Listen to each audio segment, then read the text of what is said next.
Hello and welcome to what I call a new video. Today we are going to be talking about Chapter 3 of Deltarune. Now, we are going to calm down a little bit because this video is a little different from my usual style of content. See, I like to tell jokes. I like to say things that I don't really mean. I like to go on about things I quote-unquote dislike while not actually caring about it at all. But today I want to actually talk about what I think about Chapter 3.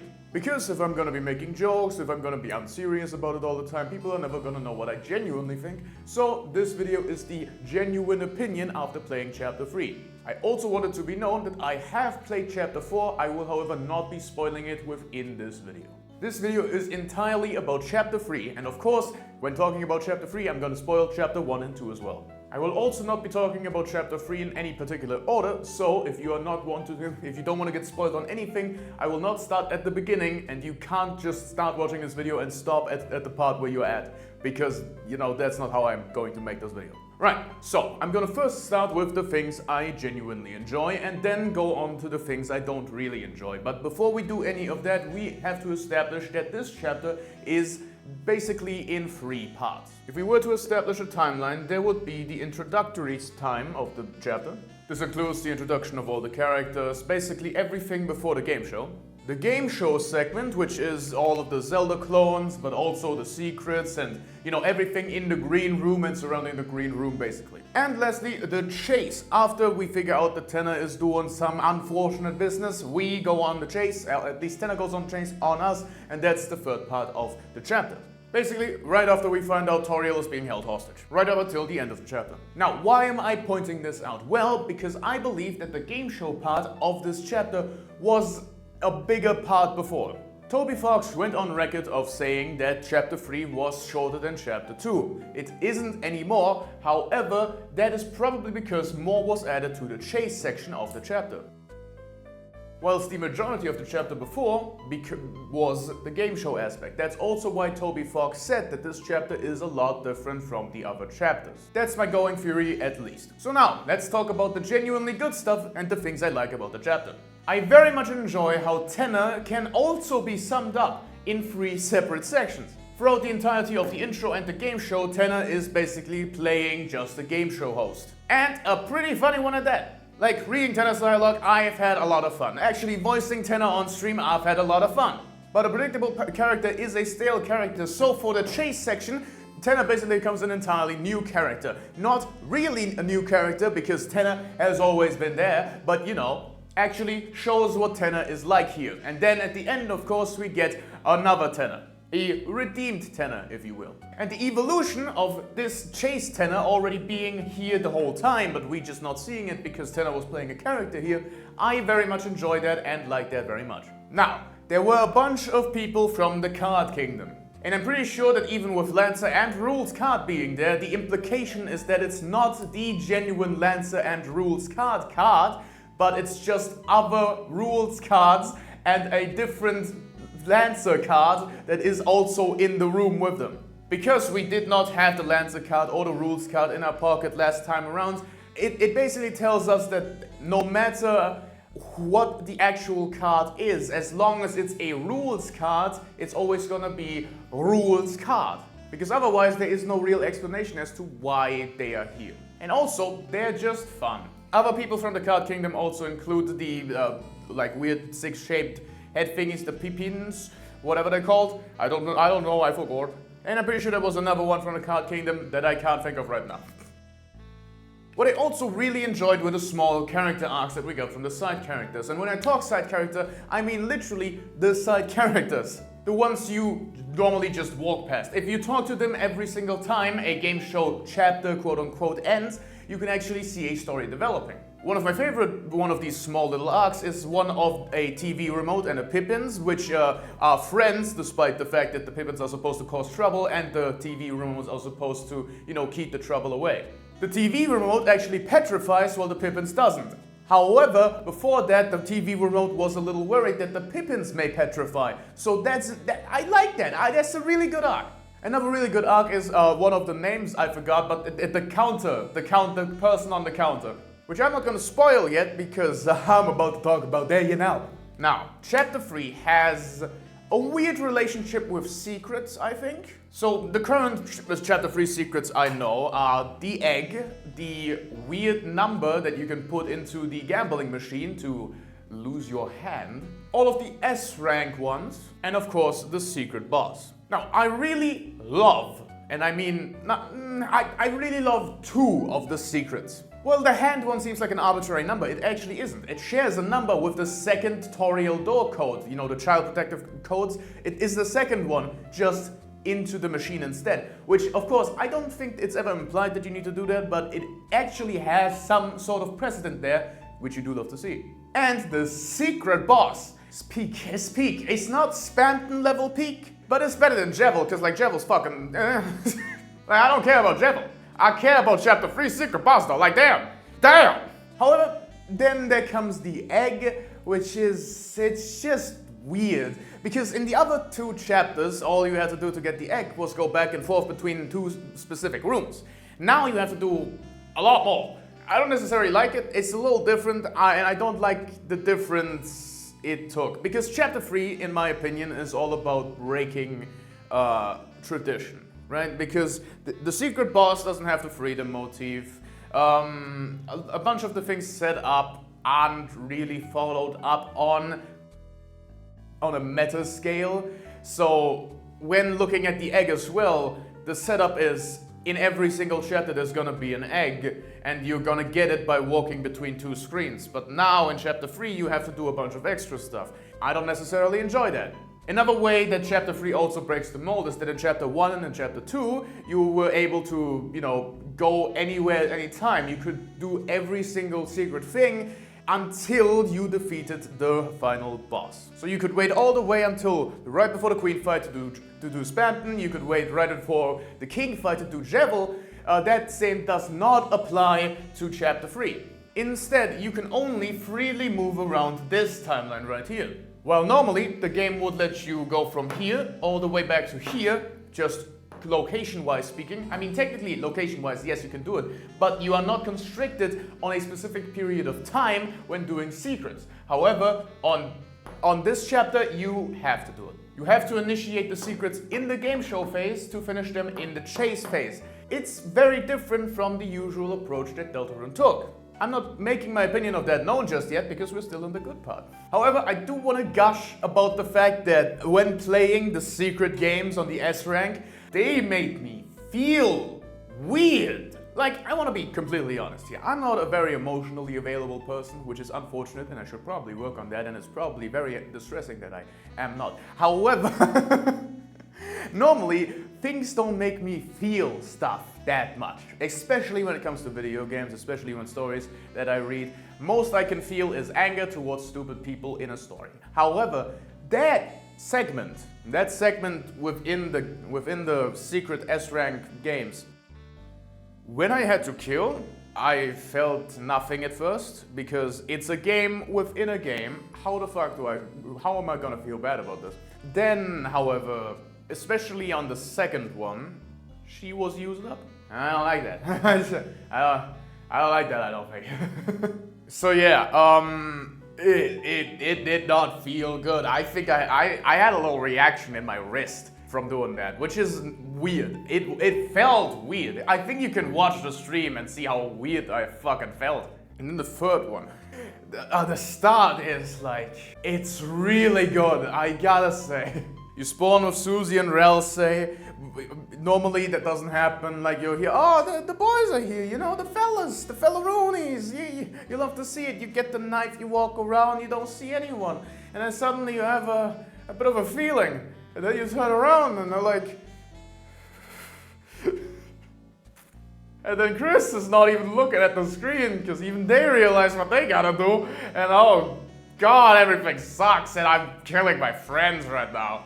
And motherfucker, I'm just trying to defeat the secret boss. What is going on here? Because yeah, this leads down to getting the Shadow Mantle, which you do need to have an actual chance against the secret boss of the chapter, which is the Knight? See, before the chapter came out, I was a little fearful that we were going to get a Jevil-like secret boss. You know, one that only appears in like one place and doesn't have anything to do with the wider story, because that was Jevil.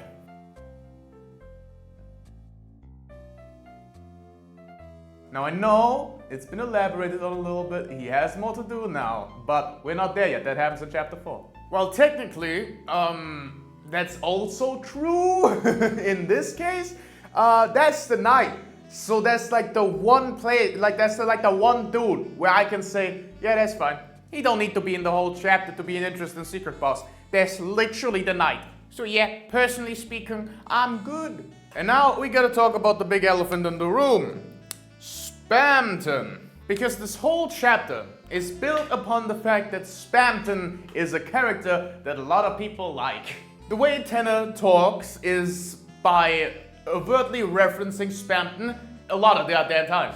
One of Tenna's phrases is, "Don't touch that dial," because Tenna, you know, Spamton, dial tone, beep beep beep beep beep. I guess that what is the how do I become a big shot? Oh, that's how I do it. Dial. You know, that's how we do it. So there's constant references to Spamton. There's even in the S rank room you can hear Spamton's theme in the background, just there. You know, outside of the fact that Tenna just says "my" constantly, which is the trigger word for Spamton, Spamton actually appears in the chapter if you have the item. Now, when I first saw this, I was like, huh, okay. So that's how they work now. Okay, I see you. So the items we get from secret bosses are now confirmed to just have them alive in there. Because we saw Spamton come out of his classes. And that information actually makes something else way fucking sadder. Because we talk to Sean a lot, right? We talk to Sean every single chapter about the shadow crystals. And not even once, not a single time, did Jevil decide to wake up and actually talk to his best friend, like his former best friend. Sean's just there, broken about what he did to Jevil. But Jevil isn't even dead. Jevil is just chilling. Jevil doesn't even want to show himself in front of Sean. That's sad. That is sad. And the fact that a stupid fucking Spamton scene made that happen in my brain doesn't make sense. I don't like that. But it's good. It's just good storytelling. However, the scene itself, I don't really like it. Because like Tenna is obsessed with Spamton. But when seeing Spamton in front of him, he just sprays him and takes the pippers. What? I don't get it. That's a bit shit, you know? So now that we've gone through all of the good, you know, if we ignored everything that I'm about to say, I would say this is a genuine, like, 10 out of 10 chapter. Yeah, that's as much fun as you can have. But you may be able to realize that most of the stuff I'm talking about primarily happens here, because we're about to talk about this. Yeah, so replayability is absolutely fucked this chapter.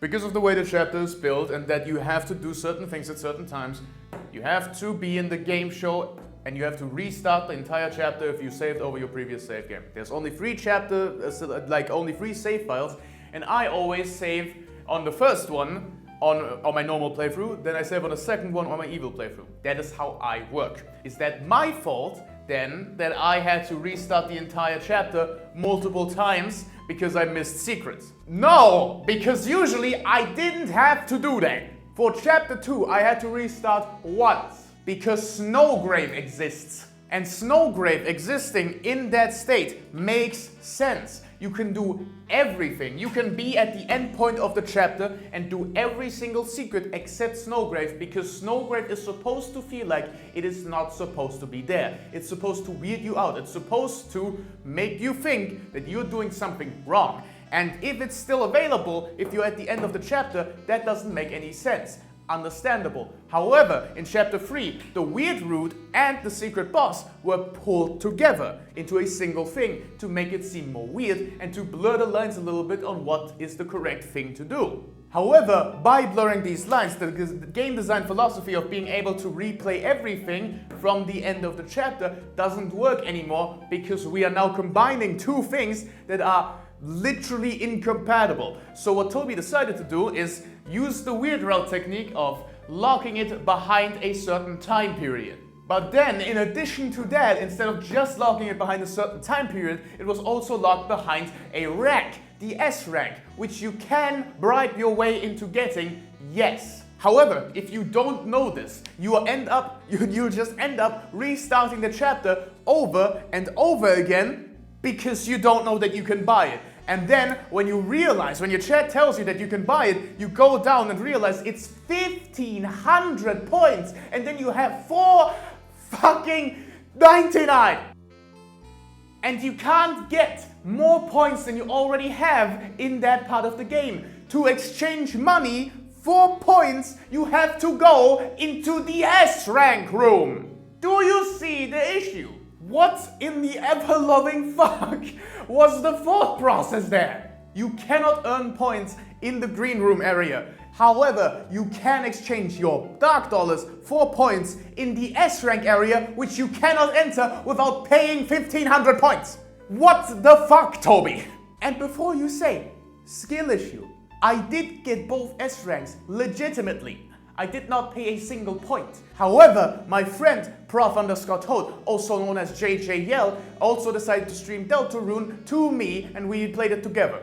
He got S rank on the first one, did the secrets, did everything he could do. Second one, he didn't get enough points to get S rank. Okay, then I guess we'll go bright. He had 200, he was out for 200 points. Like he just did not have enough points.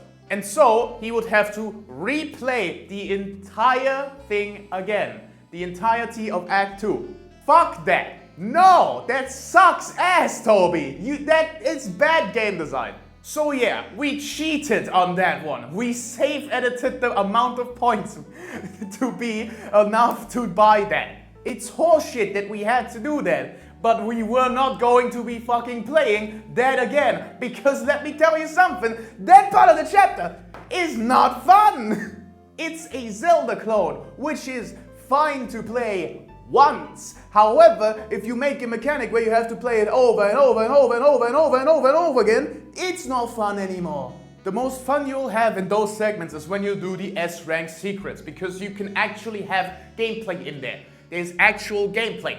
Sure, in the actual acts you have character moments, and that's fun, you know? I like the Ralsei character moment about Control and being player one. That was real cool. But this entire segment is just not good. You have fun the first time, you won't have fun anymore. And to get everything, you have to do that. If you wanna get the egg, you can't have played the third minigame yet. Because if you play the third minigame and get the Shadow Mantle, you can no longer do the second thing for the egg, because you get locked out of it. Why? Why is getting the Shadow Mantle a locking out condition? That doesn't make any sense. Over the chase segment, there are a bunch of backtracking doors. They don't do anything because most of it is literally just in the green room. Most of the things you need to do are around the green room. Unless you actively miss the puzzle that you need for the egg, there is no need to do the backtracking. In other chapters, there always was a genuine purpose as to why you need to backtrack. In chapter 1, it was for Sean and Jevil, you know, understandable. The spin cake, understandable. In chapter 3, it's literally just this egg. There is no other reason to backtrack. However, having said all that, I give chapter 3 a 7 out of 10. I still think chapter 3 is better than chapter 1, because chapter 1 is such a nothing burger, bro. At the end of the day, even if there's basically no gameplay in the game show part outside of the physical challenges, there's still character moments that you can enjoy. And you know, you have grown to love these characters, you actually are invested in them, you know a lot about them, so having them interact with each other, it's really nice to see. If it wasn't for the game show section of this, again, as I said, 10 out of 10. However, the game show section does drag it down a ton, and I mean a ton, because every single problem can be dragged to this part of the chapter. And the worst part is that a bunch of this can immediately be fixed, right? Because replayability, just make it so that the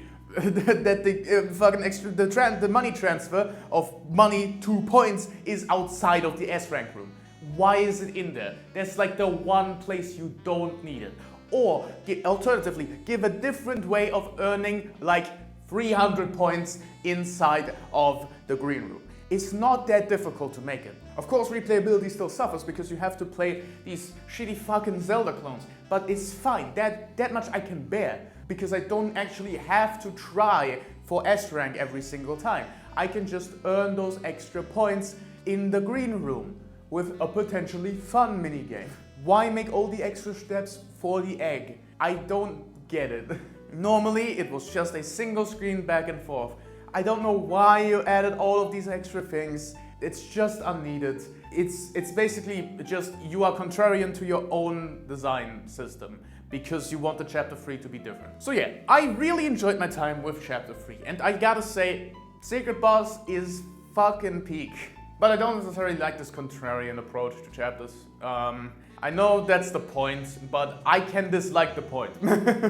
Just because something is the point of something doesn't mean I can't personally dislike it. And if you like it, more power to you. You know, this, I guess, was good for you and you enjoyed it a lot. I personally didn't. 7 out of 10.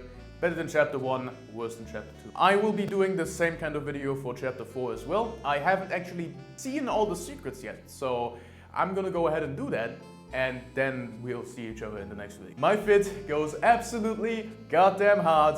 Cue the clown.